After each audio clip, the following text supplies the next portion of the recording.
तो आज हम कुछ सीखेंगे नया। नया तो हम किसी भी फील्ड में सीख सकते हैं, लेकिन आज हम किस फील्ड में सीखेंगे कुछ नया? साउंड की फील्ड में। यानी हमारा एक चैप्टर है 11 क्लास 9 का ये चैप्टर है, जिसमें साउंड के बारे में हमें बहुत सारी चीजों को जानकारी होगी। आपको पता है कि साउंड क्या है? साउंड भी एक एनर्जी है। और प्रीवियस चैप्टर में आप पढ़ चुके हैं कि एनर्जी को ना तो डिस्ट्रॉय किया जा सकता है और ना ही क्रिएट किया जा सकता है।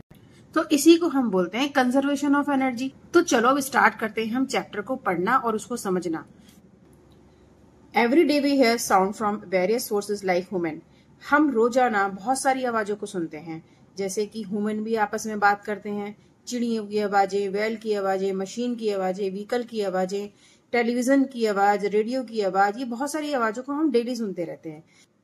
तो साउंड क्या है? Sound is the form of energy. Sound भी क्या है? एक एनर्जी की ही फॉर्म है, which produce a sensation of hearing our ear. जो कि कहाँ से प्रोड्यूस होती है और हमारे जब सेंसेशन होती है तो हमारे कान में होती है। वो सेंसेशन हम फील करते हैं ना, जब हम किसी भी आवाज को सुनते हैं तो हमारे कान में एक सेंसेशन फील होती है, जो किसकी वजह से होती है? साउंड की वजह से होती है।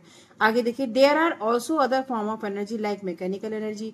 आप बहुत सारी एनर्जीज को पढ़ चुके हो पहले वाले चैप्टर में, जैसे आप मैकेनिकल एनर्जी पढ़ चुके हो, लाइट एनर्जी पढ़ चुके हो, और भी बहुत सारी एनर्जी है जो आप पढ़ चुके हो, जानते हो जिसके बारे में। We have talking about mechanical energy in the previous chapter. और हम इससे पहले वाले चैप्टर में इस मैकेनिकल एनर्जी को पढ़ चुके हैं, उसके बारे में हम बात भी कर चुके हैं। You have been taught about conservation of energy. अब हम किसके बारे में बात करेंगे कि कंजर्वेशन ऑफ एनर्जी क्या है? Which state that we can neither create nor destroy energy. ये आपको पता चल चुका है कि एनर्जी को ना तो क्रिएट किया जा सकता है और ना ही उसको डिस्ट्रॉय किया जा सकता है, ना ही उसको खत्म किया जा सकता है। We can just change it from one form to another. बस इसको हम क्या कर सकते हैं कि चेंज कर सकते हैं, एक फॉर्म से दूसरी फॉर्म में हम इसको चेंज कर सकते हैं। When you clap a sound, जब आप क्लैप करते हो तब क्या होता है? ए साउंड इज प्रोड्यूस, एक साउंड प्रोड्यूस होती है। Can you produce sound without utilize your energy? क्या आप अपनी किसी भी साउंड को बिना एनर्जी को यूटिलाइज करे हुए साउंड को प्रोड्यूस कर सकते हो? Which form of energy did you use to produce sound? इसमें कौन सी, इस साउंड को प्रोड्यूस करने के लिए आपको कौन सी एनर्जी प्रोड्यूस करी है? आपने कौन सी एनर्जी का यूज किया है?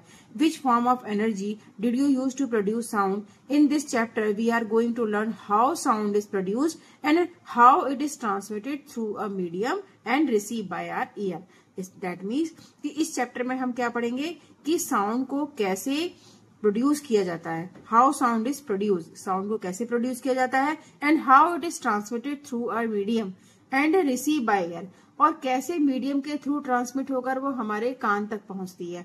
तो यहाँ पर हम इस चैप्टर में यही पढ़ेंगे कि किस तरीके से कान में हमारे ये जो साउंड है वो सुनाई देने लग जाती है।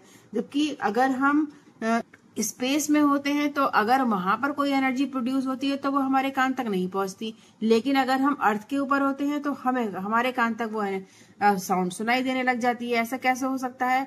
तो इन्हीं सब चीजों के बारे में आज हम इस चैप्टर में पढ़ेंगे कि साउंड क्या है और साउंड को प्रोड्यूस कैसे किया जाता है, और ये साउंड हमारे कान तक किस तरीके से, किस मीडियम से पहुंचती है। तो आज ये स्टार्ट करते हैं नेक्स्ट टॉपिक। अब हमारा आता है next topic, production of sound. Sound का प्रोडक्शन कैसे होता है?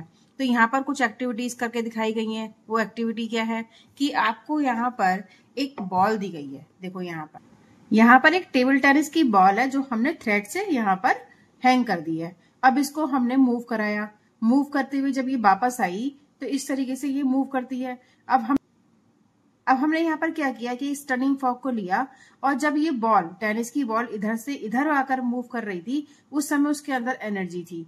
अब ये जब इस टर्निंग फॉर्क से ये टकराएगी तब जो इसकी एनर्जी होगी वो इसमें ट्रांसफर हो जाएगी। ये तो हमें पता ही है कि कंजर्वेशन ऑफ एनर्जी होता है।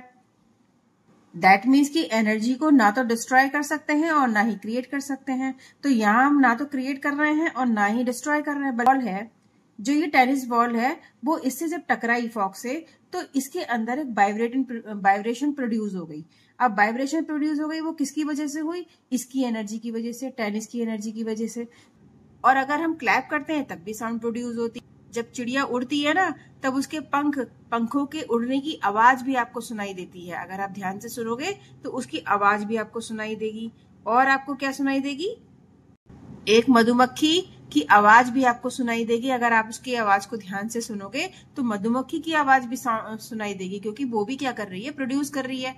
अच्छा, एक ह्यूमन है, ह्यूमन भी आवाज साउंड को प्रोड्यूस करता है, लेकिन वो कैसे करता है, ये आपने कभी सोचा है? देखिए, जब हम बोलते हैं तो जब हम गले के पास अपने हाथ को रखते हैं तो वहां पर एक वाइब्रेशन प्रोड्यूस होती है, वही साउंड है। वो साउंड क्या है कि हमारे इस एनवायरनमेंट में एयर के थ्रू ट्रांसमिट हो रही है, और तो क्या है, और अगर ये स्पेस में हमें सुनाई नहीं देती और अर्थ पर सुनाई देती है तो उसका रीजन क्या है कि हमें अर्थ पर तो सुनाई देती है साउंड, और वही अगर हम बोलते हैं स्पेस में जाके तो दूसरे बंदे को वो आवाज सुनाई ही नहीं देती।